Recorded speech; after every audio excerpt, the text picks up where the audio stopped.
இயேசு கிறிஸ்துவின் நாமத்தினால் உங்களை வாழ்த்துகிறோம். இந்த நல்ல நாளிலே ஆண்டவருடைய வார்த்தையை நாம் பார்க்கலாம். சங்கீதம் 121 அதிகாரம் 1 எனக்கு ஒத்தாசை வரும் பர்வதங்களுக்கு நேராக என் கண்களை ஏறெடுக்கிறேன். பிரியமானவர்களே, இந்த காலை வேளையில் ஆண்டவர் உங்களோட பேசுகிற வார்த்தையை நாம் பார்க்கலாம். இன்றைக்கு ஒத்தாசை யாரிடத்திலிருந்து இறங்கி வருகிறது? ஜோதிகளின் பிதாவினிடத்தில் இருந்து நமக்கு இறங்கி வருகிறதை நாம் பார்க்கிறோம். இந்த உலகத்தில் நாம் ஒத்தாசை மனிதனிடத்தில் நாம் கேட்கிறோம். எந்த மனிதனும் நமக்கு ஒத்தாசை நமக்கு உதவி செய்ய முடியாது. ஆண்டவருடைய வார்த்தை சொல்லுகிறது, எனக்கு ஒத்தாசை வரும் பர்வதங்களுக்கு நேராக என் கண்களை நான் ஏறெடுக்கிறேன் என்று வேதம் சொல்லுகிறது. வானத்தையும் பூமியும் உண்டாக்குன கர்த்தரிடத்திலிருந்து நமக்கு ஒத்தாசை வருகிறது என்று நாம் பார்க்கிறோம். பிரியமானவர்களே, இன்றைக்கு நம்முடைய வாழ்க்கையில் நடக்கிற எல்லா சூழ்நிலைகளை மனிதர்கள் புரிந்து கொள்ள முடியாது. ஆனால் உங்களையும் என்னையும் உருவாக்குன தேவன் எல்லாவற்றையும் அறிவார் என்று வேதம் சொல்லுகிறது. அவர் நம்முடைய தேவைகள் என்ன என்று அவர் அறிந்திருக்கிறார் என்று நாம் பார்க்கிறோம். இன்றைக்கு நம்முடைய வாழ்க்கையில் என்ன தேவையா இருந்தாலும் தேவ சமூகத்தில் நீங்க போய் கேட்கும் போது, எனக்கு ஒத்தாசை வரும் பர்வதங்களுக்கு நேராக என் கண்களை நான் ஏறெடுக்கிறேன் என்று வேதம் சொல்லுகிறது. இன்றைக்கு நீங்களும் நானும் ஒரு மனிதனை தேடி ஓடாதபடி நீங்கள் தேவ சமூகத்தில் நின்று ஆண்டவரை நோக்கி பார்க்கும்போது, வானத்தின் பலகனியை நான் உனக்கு திறந்து கொடுப்பேன் என்று வேதம் சொல்லுகிறது. இஸ்ரவேல் ஜனங்களை ஆண்டவர் இறங்கி வந்து அவர்களுடைய தேவைகளை ஆண்டவர் சந்தித்தார் என்று வேதம் சொல்லுகிறது.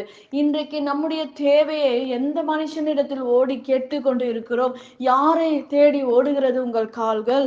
இன்றைக்கு தேவனை நோக்கி நீ ஓடும்போது, தேவனை நோக்கி நீ கேட்கும் போது, அவருடைய சமூகத்தில் நின்று கேட்கும் போது ஆண்டவர் நமக்கு கொடுக்கிற தேவனாய் இருக்கிறார். சில காரியங்கள், சில ஜெபங்கள் தாமதமாக இருந்தாலும் அது முடிவிலே அது விளங்கும் என்று வேதம் சொல்லுகிறது.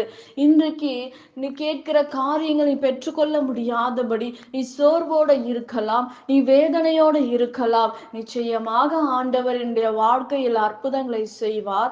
என் சூழ்நிலைகளை அவர் மாற்ற அவர் உண்மை உள்ளவராய் இருக்கிறார், அவர் வல்லமை உள்ள தேவனாய் இருக்கிறார் என்று வேதம் சொல்லுகிறது. இன்றைக்கு இஸ்ரவேலை காக்கிறவர் உறங்குவதும் இல்லை தூங்குவதும் இல்லை என்று ஆண்டவருடைய வார்த்தை சொல்லுகிறது. இன்றைக்கு இஸ்ரவேலை காக்கிற தேவன் உங்களை காக்கிறார். உங்களை ஒவ்வொரு நாளும் நம்மை நடத்துகிறவராய் இருக்கிறார். நம்முடைய தேவைகளை சந்திக்கிறவராய் இருக்கிறார். பிரியமானவர்களே, ஆண்டவருடைய வார்த்தை, ஆண்டவருடைய வல்லமை, ஆண்டவருடைய கிருபை இந்த நாள்ல நம்ம வாழ்க்கையில இருந்தால் எல்லாவற்றையும் நாம் ஜெயிக்க முடியும், எல்லாவற்றையும் நாம் பெற்றுக்கொள்ள முடியும். அடைக்கப்பட்டு இருக்கிற காரியங்களை ஆண்டவர் திறப்பார். எல்லாவற்றையும் திறந்து நம்மை ஆசீர்வதிக்கிற தேவனாய் இருக்கிறார். பிரியமானவர்களே, யோபு என்ற ஒரு தேவ மனிதனை நாம் பார்க்கிறோம். அவன் எல்லாவற்றையும் இழந்தான். ஆனால் ஆண்டவரை ஒரு நாளும் ஆண்டவரை எல்லாத்தையும் எனக்கு கொடுத்தார், ஆனா ஆண்டவரே எல்லாத்தையும் எடுத்துட்டார் என்று சொல்லவில்லை. கர்த்தர் கொடுத்தார், கர்த்தருக்கு ஸ்தோத்திரம் என்று ஆண்டவரை மகிமைப்படுத்தினார் என்று வேதம் சொல்லுகிறது. இன்றைக்கு நம்முடைய வாழ்க்கையில் அப்படி இருக்கிறதா?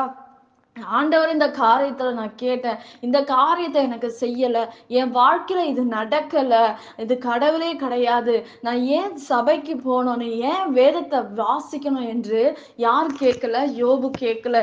யோபு ஒரு நம்மை போல பாடுள்ள ஒரு மனுஷன் என்று வேதம் சொல்லுகிறது.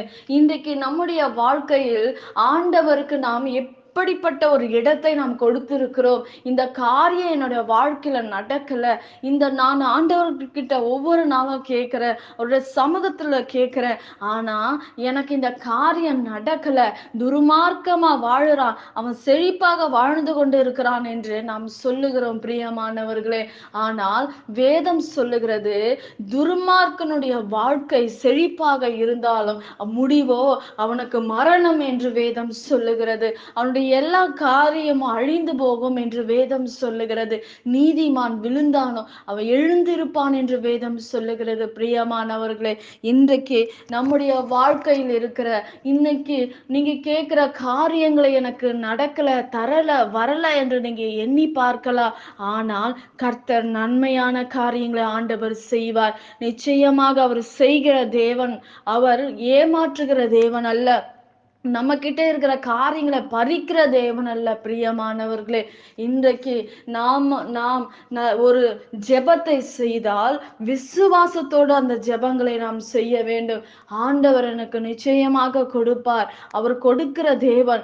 அவர் நமக்கு உதவி செய்கிற தகப்பனா இருக்கிறார். பிரியமானவர்களே, எல்லாவற்றையும் இழந்திருக்கலாம். ஒரு காரியம் கூட என் வாழ்க்கையில நடக்கல, நான் ஒரு நன்மை கூட என் வாழ்க்கையில பார்க்கல, எனக்கு சமாதானம் இல்லை, எனக்கு சந்தோஷம் இல்லை என்று நாம் மனிதனைனோ இந்த உலகத்துக்குரிய காரியங்களை நோக்கி ஓடிக்கொண்டால் நமக்கு ஒன்றும் நடக்காது. பிரியமானவர்களே, இன்றைக்கு என்ன நடந்தாலும் ஒரு யோபுவை போல நம்முடைய வாழ்க்கை இருக்குமானால் ஆண்டவர் நமக்கு உதவி செய்வார். நாம் ஜெபிக்கலாம். பரலோகத்தில் வாசமா இருக்கிற அன்பின் பிதாவே, உங்க நாம மகிமைப்படுவதாக, உங்க ராஜ்யம் வருவதாக இந்த நாளை ஒப்பு கொடுக்கிறோம்ப்பா.